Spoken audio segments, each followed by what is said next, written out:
Give me a wave if you can actually hear what I'm saying. We good? Amazing. I have vocal paralysis. It just means that my voice is a little bit quieter than everyone else's, and by a pure fate of irony, I am working in voiceover and like audio permanently. So it's just one of those things. So if at any point you can't hear what I'm saying, just like dance at me, and I'll take that as a sign to just speak up a little bit. Okay, so casting in indie games. Let's jump to the next slide. Thank you, Steve. If we can. Right, okay. Yeah. Oh, dramatic pause. So the thing with casting in indie games is it's a little bit of an oxymoron. Casting is something that is notoriously expensive any which way you look at it. But at the same time, indies are always restricted by budget. It's always money that gets in the way of a lot of progress being made on an indie scale, just because you're working within the limitations of the realistic wages that you need to be paying people who are kind enough to join you on your creative venture. By their very nature, voices are seen as a bit of a luxury. Not only have we got things like AI creeping in to kind of change the landscape, but we're also in a position where just purely by the very nature of where voices come into a production, they're often one of the last things that you bring onto a game. So if there's any time when you're going to have run out of budget, it's towards the end of your production. So many productions will begin thinking that they would ideally like to have voice actors in their production. But by the time they get to the point where they're ready to cast, things have run over time, they've run over budget, and they're not in a position anymore to bring actors on. So this is why I wanted to create a casting service that is aimed exclusively at indie games. So I am not here to work with AAAs. You will never see me working on a massive production, apart from perhaps a little runaway success that starts out as an indie, because I truly do believe that indies have the opportunity, as we're seeing, to have enormous creative impact on the industry, even on a smaller budget. Jesus, I made this slide on my laptop, and I was not expecting that to be quite so big, so apologies for the massive ego boost there. If you don't know about me, I'm Kathyrn Vinclaire, not Kathyrn Vinclaire, as I was introduced. Apologies. No, that's all right. I might keep it, actually. It's quite cool. So yeah, casting director. I do a bit of voice work as well. You might know me from BAFTA Connect. Anyone in from BAFTA Connect today? Hello. Lovely to see you when I'm sober. So, that was a bit... Okay, people know things in this room. So, yeah, I've been a judge at the BAFTA Young Game Designers Awards just this year. I'm also an ambassador for Yuki and the Minicat Studios' inaugural neurodiversity and disability cohort. So that was just a fantastic group of people that were brought together to embrace diversity within the industry. Okay, so what you might know of my work is indies, I think, are quite well exemplified in these 4 games. We've got things like Albion Online. I'm the voice director, casting director for Albion, and that's me sort of joining a team that have been around for a damn while, and I'm joining an IP that is well established, already has a strong fan base, and I'm there to bring voices onto their production. It's already very well established. You might recognize from the artwork for AdventureX this little duck. This is Duck Detective. So this was one of the first games that I was lucky enough to join as the casting director and bring voices into for their sequel, Duck Detective: The Ghost of Glamping. But I want to stress that indies are equal in their validity for bringing voice actors onto their productions, regardless of whether they are a runaway success like Albion Online or Duck Detective. They might be something a little bit smaller that perhaps not everyone's heard of. So Amelia's Escape and Influence are 2 indies that are made by micro teams, where I came on board and brought voices into the game and gave them a full comprehensive casting process because they all deserve it. And it isn't just about being a team that's already got a few productions under your belt and what are you going to do to add another Jenga to the tower for your next bigger production. It could be one of your first productions, like Amelia's Escape. This is just one guy looking to make something creative with a fantastic idea who found me at just the right time. This is why I love talking to people at expos and conferences, because I do feel like everyone is looking to make those connections, and just having someone in your corner who can help share the creative load, that's kind of what a lot of this talk is going to be about. So, small favour, lots of love hearts to please you greatly. I'm going to have about 5 minutes at the end of this to take questions. Please take a second to think of a question, and don't wait for the most confident person in the room to magically have the best question going. I just think the best conversations will come from discussions around what I'm yapping on about today. So take a minute to have a think, bookmark something, write it down, and then I'll come to you at the end.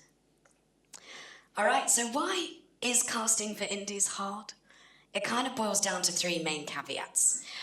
Money, know-how, and time. Obviously, the financial implications of an indie kind of speak for themselves. You're working against your budget. It's boring. The know-how is an interesting one. Most people that end up making indies are juggling a lot of different roles. So you'll end up with people who are developers, suddenly tasked with bringing out the most beautiful emotional performance from an actor in a really pivotal scene in their game that's been so beautifully written, except they've never worked with actors before. And it's all very new. So you end up with people who are trying to sort of stretch themselves to do things that are totally out of their wheelhouse and very fresh and very new. Now, that is exciting, and that does mean you can end up with some really interesting and unique perspectives on these different areas of your game. You don't need to be a casting director to cast a game, but it does help, and hopefully this talk's going to exemplify why that might be useful. The other thing is time. So if you've got less money and you've got a bit less know-how, you're a bit greener to the industry, and you haven't just got the option of throwing money at every problem that you come up against, every creative challenge, sometimes just having a bit more time on your side can be really useful. But at the same time, if it's your first game, the pressure is really on. You're trying to build that audience, and you don't always have the time to be thinking about casting, simply because even if you've got a healthy, let's say, year in which to complete the production of your game, you're doing about 1,000 different jobs at the same time, which means that you've got automatically far less time to dedicate to the casting process. So you end up kind of tying yourself up in knots, even if you're doing an exceptional job and being super efficient. So some of the pitfalls that come into casting, especially from an indie perspective, with those 3 caveats in mind, is this idea that it's just about voices. That casting is more than just being friends with voice actors. There's a pretty comprehensive process behind it, and I think it's important to just shine a little bit of light on that, which I will do later.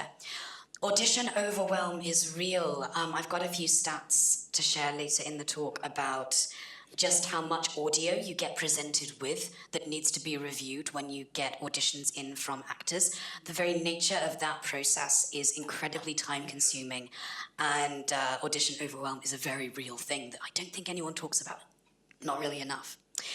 Quality control is challenging. How do you know that it's good audio if you've not worked in audio before? How do you know if it's a good performance if you aren't experienced in working with actors before? How can you tell if something is ticking all the boxes and doing a pretty good job, or being completely standout and exemplary and something that's going to totally elevate your production to that next level? The fun stuff, contracts and AI and rates. It's a bit of a Wild West. When it comes to paying your actors, you've got multiple unions saying different things, different actors, different cultures, different countries that have different ways of pricing for their talent, and this can all get rather complicated. So it's just useful to know that that is being standardized and taken care of by someone who is informed. AI is just a massive ball ache any which way you look at it. Sorry if anyone in here works in AI. But it's tricky to know what to do. This is something that is changing constantly, especially in the voice acting landscape. You know, SAG have had strikes. Equity are currently on strike. There are really significant changes that are taking place. So what you might have researched 6 months ago at the start of your production might not be the lay of the land right now. So having that up-to-date information is something that, again, takes time, but it's important to consider and be up to date with. And contracts are just one of those things where putting things like the right rates and an AI clause in is just the beginning. It is a bit of a Wild West, so most voice actors that you work with are going to have their own kind of boilerplate contracts that they send out.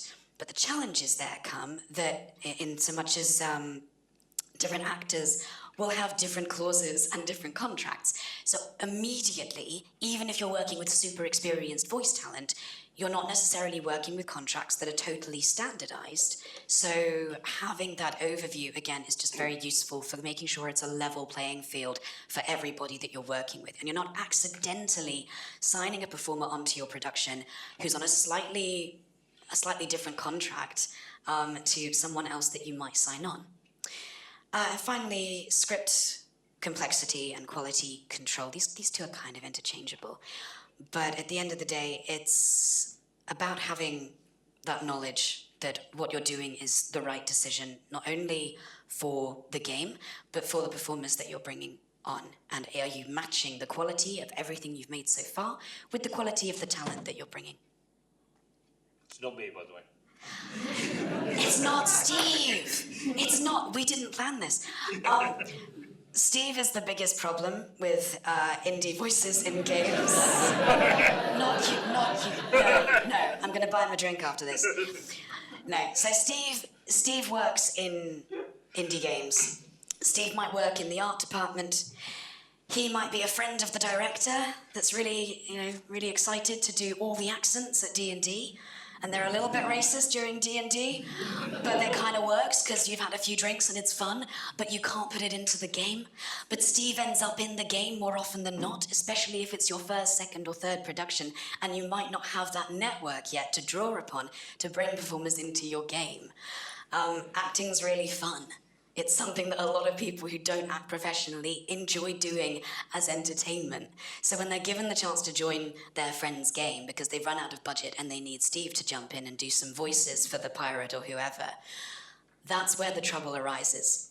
And I'm here to make a case for a more substantial casting process so that we can have a little less of Steve from the art department and a little more of people that are actually trained and ready to bring the best performances into your productions. Thank you, Steve, sorry. Okay, so some differences between AAAs and indies. Obviously, indies have got way more money, so they can throw their money at any creative challenge that they come across. They have the know-how, and it's not just about the fact that they're more experienced, it's that they will be massively bigger teams. You will have multiple people casting some of these AAAs. You are sharing that workload, so automatically it's a way less stressful experience, it's far more efficient, and just less headaches and tantrums. And often with more money, and a more distributed workload between a wider team of people who, between them, have more experience than a smaller indie team, you end up with a bit more time on your hands. Again, hopefully mitigating those headaches. So those are all things that I'm working against when I'm casting with an indie. Thank you. So the indie casting paradox, you can cast it yourself, but you shouldn't. And I'm aware that saying this in a room full of indies is a tricky pill to swallow because most indies will cast it themselves. However, if you end up casting your own game out of necessity, you can run into some challenges. You can have a bit of a rushed process because you're juggling so many hats. You can have unpolished contracts, we kind of touched upon that earlier. Placeholder voices. It might be that you put some placeholder voices with Steve and all of Steve's friends and family and loved ones into your game to begin with and say, we'll get some actors in when the time comes. But when you come to the end, you're then in a position where you might have run out of budget or time, or just someone's asking you to rush your vertical slice before it's ready. And you end up maintaining those placeholder voices when you don't necessarily want them. A lack of quality just due to not bringing actors onto your production. Duh. Wasted potential. Consider for a second the amount of time it's taken you to get to this stage. If you're lucky enough to be ready to cast your game, a shit ton of work has gone into getting your game to that point. So why then bring in people who aren't professional to give a performance to the work that's been so lovingly crafted. It deserves that professional touch. Lack of diversity. This is something that I think is probably one of the most important things I want to dispel today. Lack of diversity doesn't just mean sort of ticking some boxes. It's the fact that if you were to cast from within your network, we tend to socialize without even realizing with people who share a lot of attributes with ourselves. And even if our writers are diverse or they are more closely aligned to the characters in the narrative, you're still shooting yourself in the foot if you're only drawing upon your most immediate circle of network and friends and professional contacts. It might be that you know, because there are a lot of us, a lot of voice actors. You might know a good 50-odd voice actors within your network. But that doesn't mean that those 50 are going to align with the characters that you've written for your game. And let's be real, even if all of them did, you need more than 50 auditions to successfully cast a game. You need more diversity and range within who you are auditioning to give a fair chance to as many performers as possible, and to see what might work as well, because you don't know until you hear it half the time. Complications, you don't know what you don't know. And as much as being an indie is very much about being flexible and learning on the job and being collaborative, you can also run into issues that you just didn't know were there.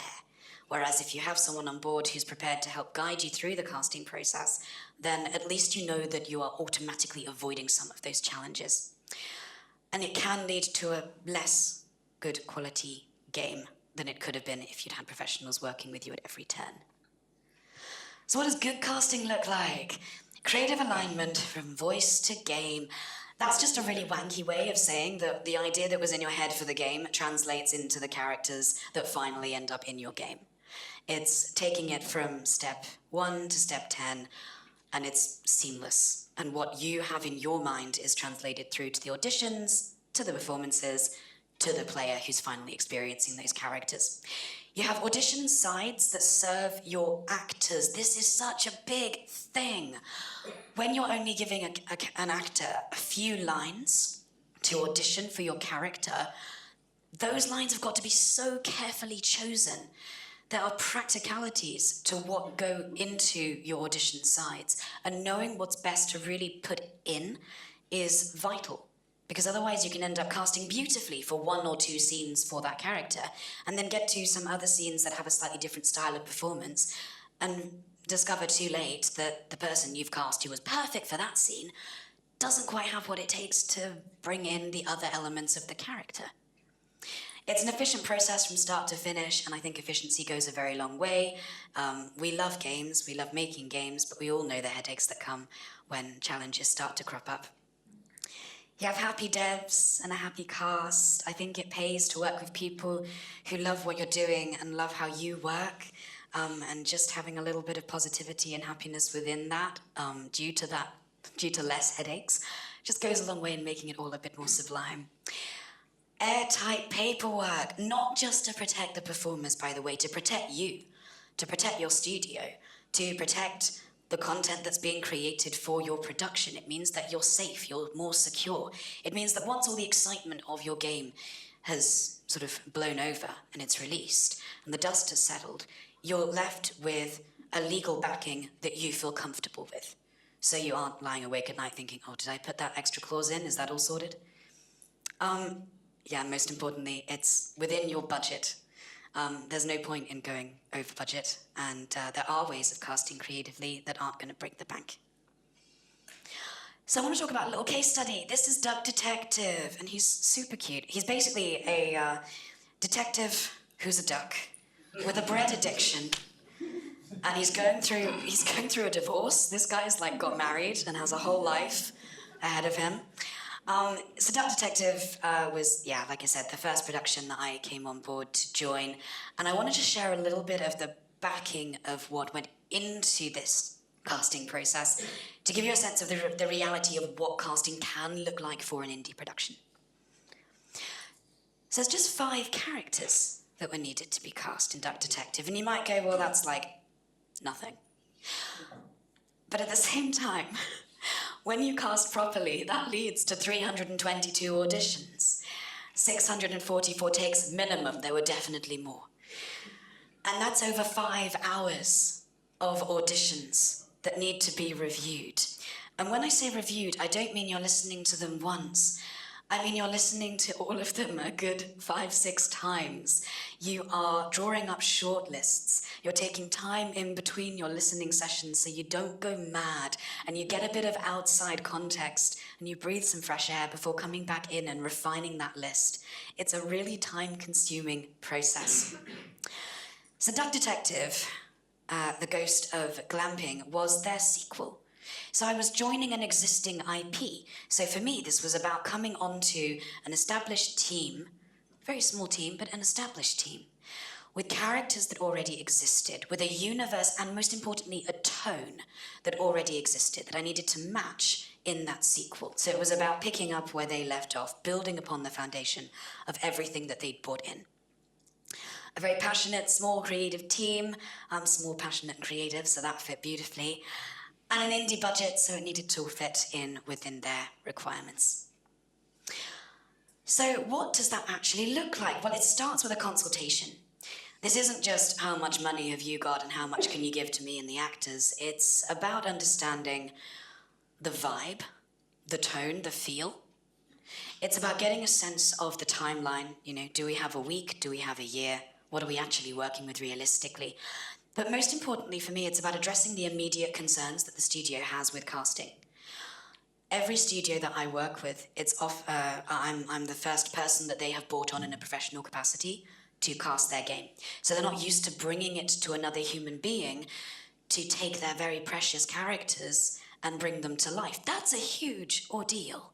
For someone to trust creatively in somebody else, to go, yes, you take this and make it better and bring in the voices that we need for this. That's a really important thing. So my main concern is to alleviate their concerns.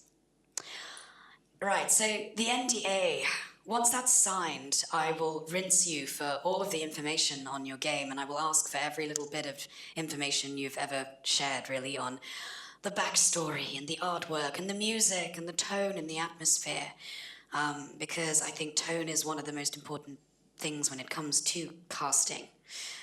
Once I know everything, then it's about crafting the perfect plan. Within your limitations, what can I actually do to bring in the characters that you need? What does that look like? What are you working up against, and what challenges can I help you overcome? And then we do the casting side of things. So that's your audition prep. So that's crafting those sides that actually allow every character to be cast effectively. It's reviewing all of those auditions, so those 644 plus takes. It's me doing that without you having the headache. I can send you a short list. You can listen to the creme de la creme. Or you can listen to all of them and know that you've got a professional second opinion to go up against what you're doing. I like to blind cast with whoever I'm working with, so I will ask for a short list and I will make my own short list, and without seeing each other's, we will then share those short lists and see if there's any crossover. Fun fact, more often than not, we are ending up casting exactly the same people without even looking at each other's lists. That's the crazy thing about casting. I think there is something a little bit kind of magical in the air when it comes to when you hear a voice and you just know that it's just right.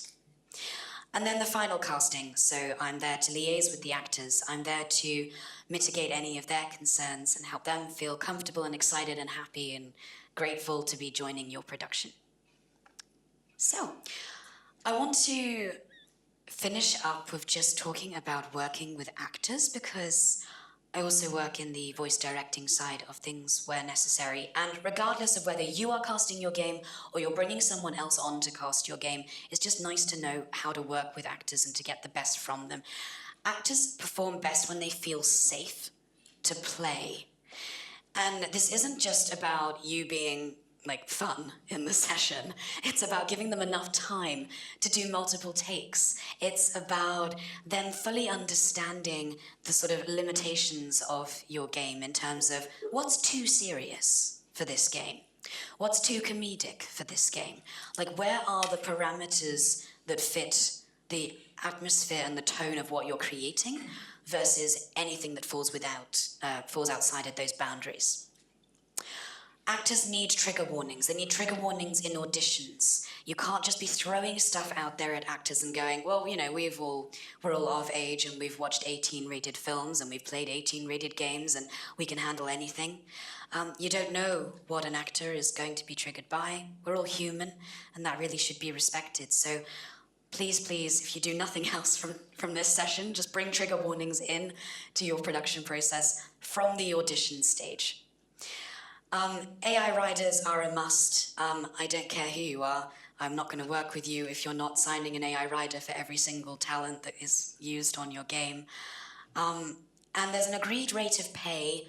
There should be some important brackets under this. An agreed rate of pay that's based on an industry standard. You're not just throwing the remnants of what you have left in your budget and sort of partitioning it up against among the actors that you have to cast. It's something that is reflective of their time and their talent and their skill. You have sessions that feel collaborative because they are. You know way more about your game than the actor does. The actor knows way more about what they can do with your script than you do. So let that collaboration come naturally. Allow for those conversations to happen in the booth. It's not just about bashing through the script, getting through the lines, and then job done, well done, here's your paycheck. Let it be collaborative. You'll get so much more out of the experience. And encourage their interpretation of your character, of your script, of the tone, because that is something that AI cannot do. And even though in the next 5 years there will be, inevitably, companies that are going to be advertising a sense of interpretation of scripts within AI voices, what that is just another trigger. It's another input from a director. So what that really is just directing, not interpretation. So use the actors for everything that they are on a human level, because that's ultimately the most important thing. Just about time, so. Perfect. Okay, so how to level up as an indie. Get your quotes early. So that means if you're working with someone who is casting, you can get a quote before you've got your funding. And that means that you can then build your cast around your budget. Not every character in your game needs to have a voice, but it's important that if you're working within a limited budget, that you are making those decisions creatively so that the characters that you are paying to have a voice are the ones that are going to bring the most to your game. Bring in an expert. If you can't afford someone who works in casting, talk to those people who you know from the world of performance, so at least you're getting a bit more of an informed consensus on the decisions that you're making. Widen your network beyond your work circle. That means getting onto LinkedIn. That means getting into expos like this and meeting people. Brilliant news. Consider how and why you're using voices, because just because a character speaks doesn't mean they should be heard, doesn't mean your budget could allow for it. And make the most of your actors' creativity. That's all I wanted to say, really. And I think we may be out of time. So if you want to connect with me, QR code links to either a terrible placeholder image that I put in and forgot to change, or my LinkedIn. Come and say hello. I'm always the shortest person in the room, so just look a little lower and you'll find me somewhere near the floor. Thank you guys so much.